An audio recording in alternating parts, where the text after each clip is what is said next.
Hello everyone, welcome to IS Origin. I am Shruti Jha and continuing with the Governor General and Viceroy series, the Viceroy, which today I am covering is Lord Mayo.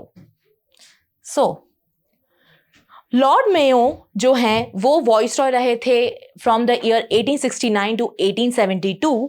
इनका tenure जो है वो काफ़ी कम था क्योंकि certainly at the end of his tenure उनको जो है वो असासिनेट कर दिया गया था और कहीं ना कहीं उनकी पॉलिसीज ही इस तरीके की थी कि जिसकी वजह से उनको असासिनेट कर दिया गया था. तो हम देखेंगे उनके बारे में further. So Lord Mayo, also known as Richard Southwell Bourke, the 6th Earl of Mayo, was a British statesman and colonial administrator who served as Viceroy of India from 1869 until his assassination in 1872. Certainly अगर उनका assassination नहीं हुआ होता तो definitely उनका tenure जो है वो 1872 से भी आगे जाता. His tenure as Viceroy is notable for efforts to reform India's fiscal policy, administrative organization and infrastructure. Now coming to his financial reforms, तो सबसे पहले जो इन्होंने काम किया था Mayo plan ये लेकर आए थे. He devised a Mayo plan which actually worked for the financial decentralization. Okay, he certainly gave the powers of local government to earn the taxes, to collect the taxes and to decide what to do with that taxes. ठीक है, तो जो financial power थी, आपको पता है कि Britishers के टाइम पे ये फाइनेंशियल पावर अगर आप लॉर्ड क्लाइव के टाइम से देख लो तो हमेशा जो है वो ब्रिटिश सेंट्रिक रही है. जो भी ब्रिटिश गवर्नर जनरल हो या फिर गवर्नर हो बंगाल के या फिर वॉइसरॉय हो, जो भी रेवेन्यू पावर रही थी वो हमेशा ब्रिटिश रिप्रेजेंटेटिव के हाथ में ही रही थी. ठीक है, बट इनका ऐसा मानना था, इन्होंने जो काम किया था वो टुवर्ड्स फाइनेंशियल डिसेंट्रलाइजेशन किया था जिससे लोकल गवर्नमेंट्स एम्पावर हो सके. He introduce a system of provincial finance aimed at decentralising fiscal administration which became to be known as the Mayo Plan. What was the objective? The objective was to empower local governments in managing finances, certainly, which improved budgetary accountability and allowed regions to address local needs more effectively. Certainly, because every region's people, the citizen of that particular region knows what the core problem is. Okay, certainly अगर वहाँ आप बंगाल में बैठ के बोल रहे हो कि यहाँ साउथ में क्या दिक्कत है हम देखते हैं, तो ऐसा नहीं हो पाता है. जो साउथ के लोग हैं जो उस रीजन में एक्चुअल रह रहे हैं उनको ज़्यादा बेटर पता होता है कि उनके रीजन में क्या प्रॉब्लम है. तो सर्टेनली इस प्लान से ये भी हो पाया कि जो एक्चुअल प्रॉब्लम्स थी उनसे डील किया गया at the grass root level. What was and the infrastructure, his policy supported the building of railways, telegraph lines and irrigation system with the goal of enhancing the economic productivity of India. Certainly during the Lord Dalhousie also many economic reforms were brought up, but it was carried further only and it depends on the mindset of further coming governor generals and viceroys whether they wanted to continue those policies or not, they wanted to continue those infrastructural projects or not. ठीक है, agriculture and industry, तो इन्होंने cottage industry पे काफी ज्यादा focus किया. इन्होंने सोचा दैट स्मॉल स्केल लेवल पे अगर हम कोई इंडस्ट्री को डेवलप कर सकते हैं तो वो कॉटेज इंडस्ट्री ही होगी. Now coming to the policies in social and educational reform. अब देखिए जो लॉर्ड मेयो थे इनका प्रिजनर्स को लेके एक आप बोल सकते हो सॉफ्ट नोशन था या फिर सॉफ्ट एक कनेक्शन था उनके साथ. इनको ऐसा लगता था कि जो प्रिजनर्स के साथ जिस तरीके का व्यवहार होता है प्रिजन में वो बहुत गलत होता है. तो इन्होंने ऐसे ये रिफॉर्म्स लेकर आए जो प्रिजनर्स के लिए काफ़ी ज़्यादा बेनिफिशियल थे या फिर उनकी कंडीशंस को इम्प्रूव करने के लिए उन्होंने काम किया. ठीक है, one of the Mayo's notable contribution was his interest in improving prison conditions in India. His administration started to restore the prison system and to implement rehabilitation programs. He passed Indian Evidence Act in 1872. इनका मानना था कि prisoners जो हैं अगर हम उनको सही तरीके से उनके साथ बिहेव करेंगे या फिर सही तरीके से उनको एक ट्रेनिंग देंगे जेल में ही रह के, प्रिजन में ही रह के, तो शायद हो सकता है कि वो एक अच्छे सिटीजन में कन्वर्ट हो पाए.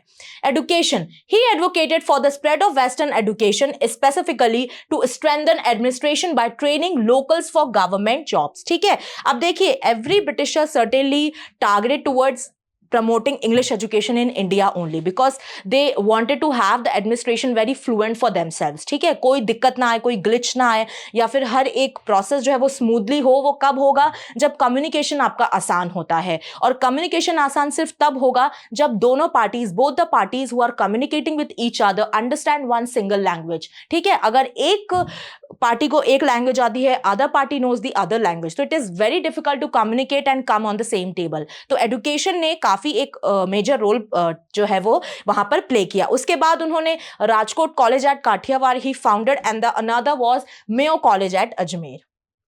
Now, relations with Afghanistan and other foreign policy measures. इसको देखने से पहले आपको अफगान के रिलेशंस ब्रिटिशर्स के साथ जो है एक बैकड्रॉप पता होना चाहिए. देखिए, हम जब 19th सेंचुरी की अगर बात करते हैं तो उस टाइम पे there were two major emerging powers in Central Asia. One was Britain and the other was Russia. At that time, you could say that it was USSR. Okay? तो These two were the major emerging powers और इन दोनों powers में होड़ लगी हुई थी कि कौन ज्यादा एक्सपेंशन करेगा और किसका ज्यादा जो है वो दबदबा होगा सेंट्रल एशिया में. ठीक है, अब इसी जो एक बैटल तरीके से चल रही थी उसी को हम ग्रेट गेम का नाम देते हैं. और सर्टेनली यूएसएसआर भी सोच रहा था कितना ज्यादा एक्सपेंशन वो कर लें जिससे ब्रिटिश का इन्फ्लुएंस कम हो जाए, और सिमिलरली ब्रिटेन भी सोच रहा था कि कितना ज्यादा हम इन्फ्लुएंस कर लें जिससे क्या हो, जिससे यूएसएसआर को जो पावर है वो कम हो जाए. ठीक है, अब अगर आप अफगानिस्तान की लोकेशन को थोड़ा सा एग्जामिन करो तो हमारे इंडिया के ऊपर, जब पाकिस्तान के ऊपर आप देखो, अगर नदर्न साइड में जो है वो अफगानिस्तान आता है, ठीक है, तो अफगानिस्तान के साइड से जो कंट्री थी पर्शिया, वहां पे जो है वो रशिया का इन्फ्लुएंस ऑलरेडी बन चुका था. तो ब्रिटिशर्स जो थे वो काफी ज्यादा जो फियरफुल हो चुके थे कि अब भाई पर्शिया तक तो यूएसएसआर आ चुका है, अब ऐसा ना हो कि वो अफगानिस्तान को भी अपने अंडर ले लें. अगर उन्होंने अफगानिस्तान को भी अंडर ले लिया तो कल को तो फिर वो इंडिया में भी आ सकते हैं. तो ब्रिटिशर्स को अपना एक्सपेंशन खोने का एक डर हमेशा बना रहता था. ठीक है, अब इसके बाद क्या हुआ, उन्होंने जो उस टाइम पे लॉर्ड ऑकलैंड थे, उन्होंने जाकर वहां के जो आमिर थे उनसे बात करी कि भाई ऐसा ऐसा है और आप हमसे जो है वो अब एक ट्रीटी हम साइन कर लेते हैं कि कल को कोई भी आप पे अटैक करेगा तो ब्रिटिशर्स आपको प्रोटेक्ट करेंगे. ठीक है, अब वहां के जो भी आमिर थे उन्होंने ये बोला कि भाई okay fine, we are ready, but only when you will let us get our Peshawar. ठीक है, पेशावर को उन्होंने वापस मांगा, जो कि आमिर थे कहाँ के, अफगानिस्तान के. उन्होंने ब्रिटिशर से बोला कि भाई ठीक है, हम आपके साथ आने को तैयार हैं, हम आपके साथ एक कॉन्सिलिएशन बनाकर रखेंगे, बट सिर्फ तभी जब आप हमको पेशावर लौटा के दोगे. ठीक है, अब पेशावर पे आके सारी जो है वो स्टोरी एक यहां पर ओवर हो जाती है, क्योंकि ब्रिटिशर्स ऐसा नहीं कर सकते थे due to the treaty of Amritsar which was signed in 1809, which said that Ranjit Singh had the power to constitute their and demarcate their boundary along the Satluj River, and they can expand their boundary and there will be no interference of Britishers in this treaty. ठीक है, अगर कोई भी expansion Ranjit Singh कर रहे हैं तो उनको ब्रिटिशर्स बिल्कुल भी नहीं रोकेंगे. अब ब्रिटिशर्स नहीं रोकेंगे तो ब्रिटिशर्स तो यहां पर अब बहुत ज्यादा ट्रैप्ड हो गए कि भाई अब पेशावर तो हम वापस दे ही नहीं सकते क्योंकि ट्रीटी तो हमने ही साइन करी है. इस वजह से जो अफगानिस्तान के आमिर हैं वो बोलते हैं कि ओके फाइन, अब तो कुछ नहीं हो सकता. Though he certainly got mixed up with the USSR. ठीक है, वो वहां पे उनके साथ हो जाते हैं, उनके साथ मिल जाते हैं, उनके फेवर में चले जाते हैं. और यहां ब्रिटेन जो है, अब यहां पे वो ये सोचते हैं कि भाई अब टाइम है फॉरवर्ड पॉलिसी लेकर आने का. फॉरवर्ड पॉलिसी का मतलब होता है, ब्रिटिशर्स का ऐसा मानना था कि अगर हमको ऐसा अंदेशा है कि सामने वाला जो है हम पे अटैक कर सकता है, ठीक है, तो हम पहले ही उस पे अटैक कर देते हैं. That is the clear notion of forward policy. तो इन्होंने जो है, ब्रिटिशर्स ने जो है वो अफगानिस्तान पे अटैक कर दिया and that led to the series of Anglo Afghan wars. ठीक है, तो ये आपको जो पूरा सिनेरियो है ये समझ में आया होगा. सर्टेनली लॉर्ड मेयो में भी ये आपको देखने को मिलता है. और इसके बाद जब आप पढ़ोगे लॉर्ड लिटन को, जब आप देखोगे उनके टाइम पे भी जो सेकेंड एंग्लो अफगान वॉर है वो जो है वो कंडक्ट होती है. He undertook diplomatic efforts to manage relations with Afghanistan amid the Great Game. In 1871, he met with the Amir of Afghanistan, Sher Ali Khan, to strengthen ties with and prevent in Russian influence from penetrating Afghanistan, which Britain saw as a buffer state. Certainly, it was a buffer state. Now, frontier policy. Mayo emphasized securing the northwest frontier. अगर आप देखो उस area को ही आप देखो, अगर हम पाकिस्तान अफगानिस्तान वाला उस टाइम पे एरिया देखें तो नॉर्थ वेस्ट फ्रंटियर के अंडर वो फॉल करता था. तो लॉर्ड मेयो ने सोचा कि भाई यहाँ पे जो है वो हमको एक्सपेंशन करना पड़ेगा in order to be the big power, right? Now, more significant events. So, certainly, before only when I explained the census 2025, in that session only I told that in the year of 1872, Lord Mayo brought the census, and after that he also brought up the statistical survey of India, okay, which actually defined the actual district and everything in that survey, right? Next, he improved sanitary conditions for the troops, and also he introduced the Snyder rifle. यहाँ पे आप देख सकते हो ये rifle जो है वो लॉर्ड मेयो ने इंट्रोड्यूस करी थी, and improved rifle and rifle guns for the artillery. Now, assassination, very controversial thing you can say about him. Certainly उनका जो प्रिजन से एक लगाव था, आप बोल सकते हो कि वो सोच रहे थे प्रिजनर्स के लिए काफ़ी ज़्यादा मदद करने के लिए, उनके बारे में सोच रहे थे. वहीं पे आके उसी लोकेशन पे आके जो है वो उनकी जान ले ली गई. और जान ली किसने है? तो शेर अली अफरीदी, जो कि एक अफ़गानी ही प्रिजनर थे, उन्होंने ही जो है वो इनकी जान ली है लॉर्ड मेयो की. ये एक विजिट पे थे अंडमान में, और अंडमान की जेल्स को ये एक सर्वे ले रहे थे कि क्या क्या यहाँ पे प्रॉब्लम्स हैं, हम क्या और कर सकते हैं. और वहीं पे नाइफ से जो है वो बैकस्टैब कर दिया जाता है शेर अली अफरीदी के द्वारा लॉर्ड मेयो को. तो he was the first sitting viceroy who got assassinated during the office tenure, and certainly in the year of 1872, due to his assassination, his tenure came to an end.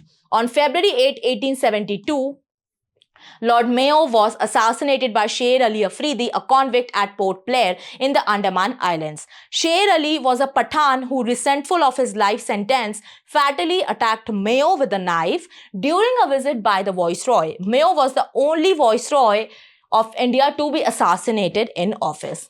Here, we have completed the session of Lord Mayo. Now it's time for you all to answer the question related to Lord Mayo. So let's see what the question is. Lord Mayo's financial reforms aimed to: option A, centralize all economic power with the British government. Option B, make provinces responsible for some categories of expenditure.